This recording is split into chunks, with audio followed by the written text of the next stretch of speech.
Morning दोस्तों, नमस्कार। Bhupesh Anand chapter number 8 start करने जा रहे हैं बेटे आज। I have already done chapter number 1 that is financial management function. फिर मैंने 8 या 9 lectures chapter number 7 working capital management I have already covered that and even from the Kaplan I have covered the questions. जैसा मैंने आपको पहले बताया था कि today I will be starting with a new chapter that is chapter number 8। तो आपको मैंने सीक्वेंस भी बताई हुई है that firstly I will be doing chapter 7, then chapter 8, then chapter 9, then 10 and then with 2 3 4 5 6 वो मैंने सब बताया है दोस्तों। I am on the same way जो मैंने आपको बताई है। आप रजिस्टर्स ओपन करें जल्दी से। और आज के इस लेक्चर का नाम मैंने रखा है intro lecture. This is not lecture number 1, lecture number 2, lecture number 3। Inventory management, inventory control, working capital management, chapter 8 intro lecture की बात आज हम कर रहे हैं, so that I can tell you something about the lectures which I am going to take with in inventory management और inventory control। आप registers open करें जी। Chapter 8 F9 working capital management, inventory control. Chapter 8 F9 inventory control, और I will say inventory management, कुछ भी कह सकते हैं। मैं आज आपके सामने एक बात ये रखता हूं कि जो आप अपने आप मन में सोचते हैं एक्चुअली में वही होना स्टार्ट हो जाता है। So be aware of your thoughts because they will become your words. तो बेटे जो आपको चाहिए ना, आपको वही सोचना चाहिए। आप नेगेटिव सोचेंगे तो नेगेटिव होगा, पॉजिटिव सोचेंगे तो पॉजिटिव होगा।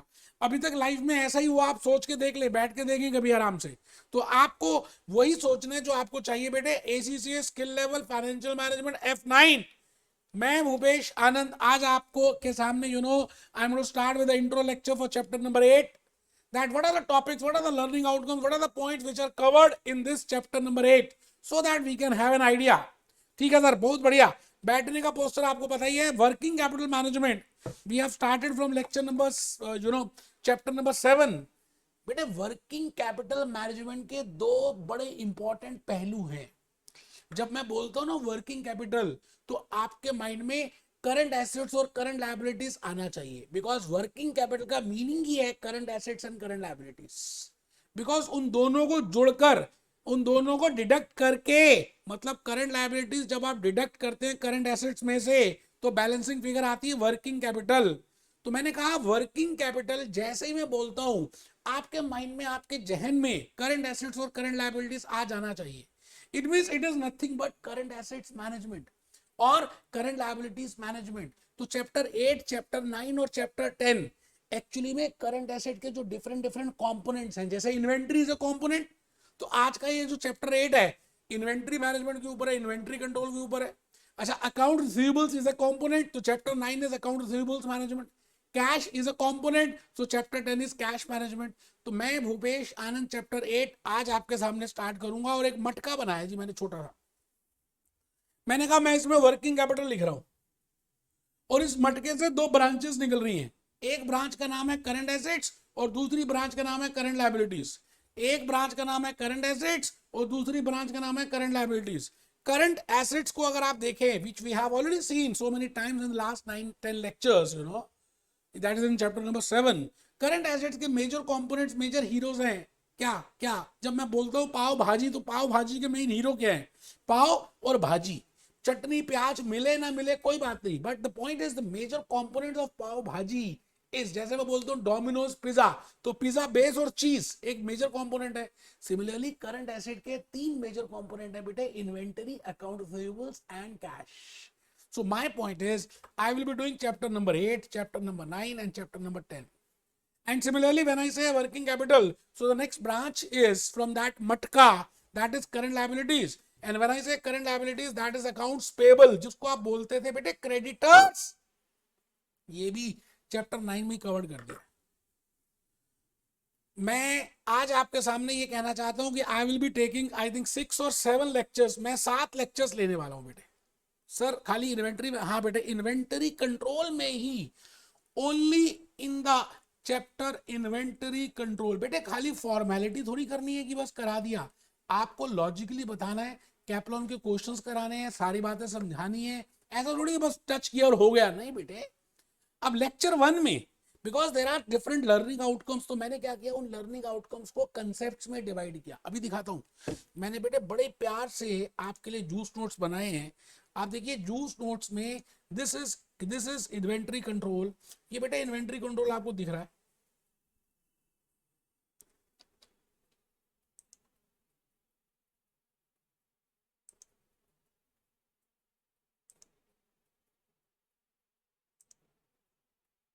एक सेकेंड बेटा, मैं डिटेक्ट नहीं किया। एक सेकेंड बेटा, एक सेकेंड।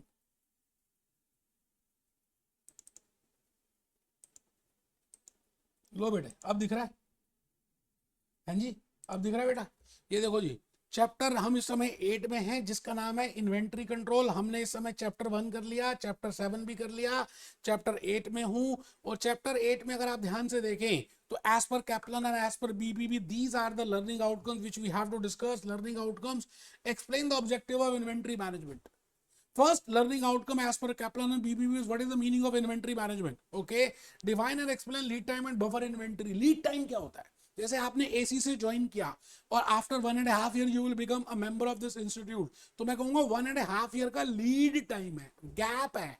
ठीक है सर। बफर स्टॉक, आप जब कहीं घूमने जाते हैं तो कुछ पैसे रिजर्व में रखते हैं अपनी रिजर्व पॉकेट में, जो खर्च नहीं करते, दैट इज बफर स्टॉक। जैसे रेफ्रिजरेटर में होती है बफर ट्रे, उसको डिस्कस करेंगे। एक्सप्लेन इकोनॉमिक ऑर्डर क्वांटिटी, बेटे सबसे प्रीशियस है। आपने बीकॉम में भी किया होगा, लेकिन मैं एक चीज बता दूं, economic order quantity is very important for examination ACCA F9। और मैंने बड़े ब्यूटीफुली 3 मेथड्स यूज किए हैं, tabular method, logical formula method and graphical method. I have explained you with the help of 3 methods. BBP Kaplan ने दोनों ने 3 method use किए। And with in EOQ, बेटे मैंने EOQ में आपसे डिस्काउंट की बातें भी की है। देखो नेक्स्ट लर्निंग आउटकम है that if there is a discount in economic order quantity, then how you will decide as a finance manager that whether you should avail that discount or not। मतलब आपको, अगर आप quantity ज्यादा लेते हैं तो आपको डिस्काउंट भी मिल रहा है, मतलब परचेज कॉस्ट में भी डिफरेंस आ रहा है, वो देखेंगे। And then the reorder level, आप reorder level and the maximum level, we will see to that, maximum minimum level, reorder level, and the main inventory management systems, whether it is a perpetual system or whether it is a periodical system. मैंने बड़ा beautifully बताया है कि अगर finance manager हमेशा Red Bull पी के काम करता है तो बेटे वो कॉन्टिन्यूसली उसी समय रिकॉर्ड करता है। That is perpetual, you know. We will see to that. And what is the aggressive inventory management techniques? एक एक बात को कवर करूंगा यार, एक एक पॉइंट कवर करूंगा और आपके लॉजिक्स पूरे क्लियर हो जाएंगे। मैंने भूपेश आनंद ने जूस नोट्स, जो भी हमने देखने नहीं है अभी, हम पहले हैंड रिटन स्लाइड्स देखेंगे, कहानी सुनेंगे, रियल केस स्टडीज को जोड़ेंगे, मूवीज देखेंगे, गाने देखेंगे और उसको रिलेट करके आगे चलेंगे। तो मैंने लेकिन 5-6 कंसेप्ट प्रिपेयर किए बेटे चैप्टर नंबर 8 इन्वेंट्री कंट्रोल में। मेरा पहला रहेगा concept inventory management, types of inventory cost, methods of inventory cost, controlling EOQ, reorder level and management in inventory management system. I think आप सभी को ये जूस नोट्स मिल चुके हैं और आपने इसकी हार्ड कॉपी भी निकाल ली है, लेकिन मैं अभी जूस नोट्स में हुई नहीं।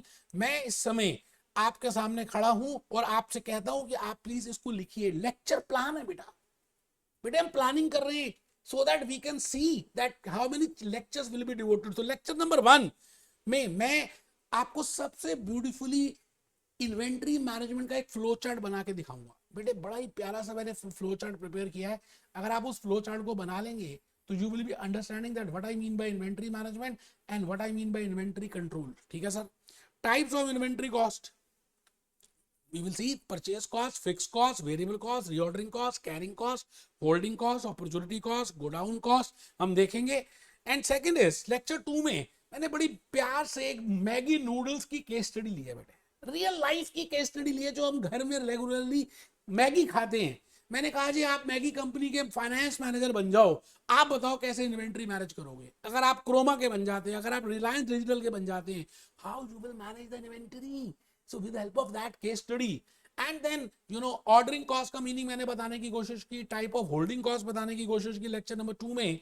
और लेक्चर नंबर 2 में the most important point is I have tell you that how much units to be purchased, that is economic order quantity, and it can be calculated with the help of a graph, it can be calculated with the help of a formula, it can be calculated with the help of a tabular। मैंने बड़े प्यार से आराम से आपको lecture number 1 से explain करना start किया। ठीक है सर।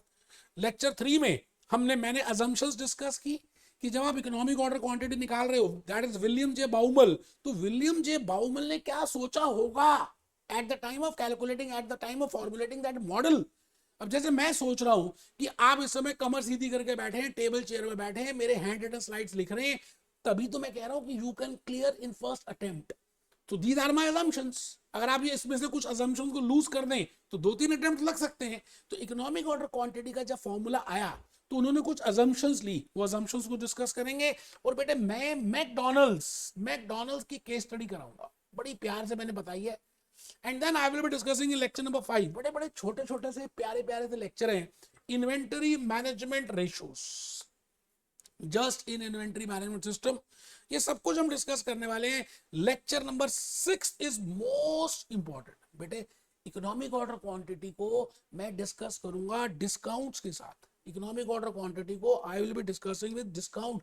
इन केस अगर डिस्काउंट मिल जाता है तो आप कैसे करेंगे। और लास्ट में लेक्चर नंबर 7 में मैंने आपके लिए क्या लिखा है बेटे, I will be doing some questions from your Kaplan. क्या बताऊं दोस्त, बड़ी मेहनत से सारी बातों को मैंने कैलकुलेट किया है। लेक्चर नंबर 4 में मैंने रीऑर्डर लेवल भी बताया बेटे, रीऑर्डर लेवल भी बताया। तो यहां लिख लें plus reorder level, reorder level. ये मैं सोच रहा था कि रीऑर्डर लेवल तो बड़ा इंपॉर्टेंट है, मैंने कहा लिख दिया रीऑर्डर लेवल है। चलिए जी, अब बड़ी कुछ बातें बड़ी इंपॉर्टेंट हैं जो हमें समझनी है कि भाई ये बातें क्या है लाइफ में, अगर हम चैप्टर नंबर 8 को सच में करना चाहते हैं या F9 की वीडियोस के लॉजिक्स को समझना चाहते हैं। तो मैंने पहली बात लिखी कि अगर आप हैंड रिटन स्लाइड्स नहीं लिख रहे हो और ज्यादा समझदारी कर रहे हो, स्क्रीनशॉट ले रहे हो, तो आप बेवकूफ हो, आपको समझ कम आएगा। दूसरी बात, even if you are a non commerce guy, no issues for that, आप बस हिम्मत से काम करें, मैं भूपेश आनंद पास कराऊंगा। Do not try to be over smart. कहते हैं विद्या ददाति विनयम, विनयम ददाति पात्रम, पात्रम ददाति लक्ष्मी। विद्या के धन में बड़े ईमानदार होना पड़ता है, तब सब कुछ मिल जाएगा।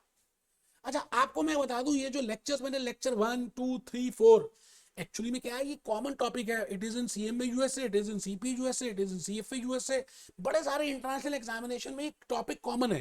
तो कुछ कंसेप्ट मैंने वहां से वीडियोस को थोड़ा सा कुछ वीडियोस में कट पेस्ट किया है। अब मैंने कहीं से भी किया हो, पढ़ा तो मैं ही रहा हूं और लॉजिक तो वही है, आपको क्वेश्चंस भी कराऊंगा उन्हीं कंसेप्ट से। तो इसलिए घबराना नहीं कि कुछ मैंने पेस्ट वहां से कर दिया। पॉजिटिव होकर लॉजिक्स को, कंसेप्ट्स को समझने की कोशिश करना। तो ये बात मैंने लिखी है। Some part of the videos are being pasted, so no need to worry. I have already seen that whether that is in your syllabus or not, और मैंने बड़ा ध्यान दिया, खुद अपने आप उनको पेस्ट किया है। ठीक है, तो आप घबराना मत। और उसके बाद रियल टेस्ट क्या होगा, जब हम टेस्ट योर अंडरस्टैंडिंग के क्वेश्चंस करेंगे, अगर हो रहे हैं तो इसका मतलब जो लॉजिक्स मैंने बताए वो होने चाहिए, आपको क्लियर होने चाहिए। It means you should be aware of that. आइए जी, हम सब एक छोटा सा गाना देख रहे हैं, बड़ा ही प्यारा सा गाना है जी, बड़ा ही प्यारा सा गाना है। अगर आप उस गाने को देख लेंगे तो बड़ा ही अच्छा लगेगा आपको। देखिए क्या है गाना, सुनिए।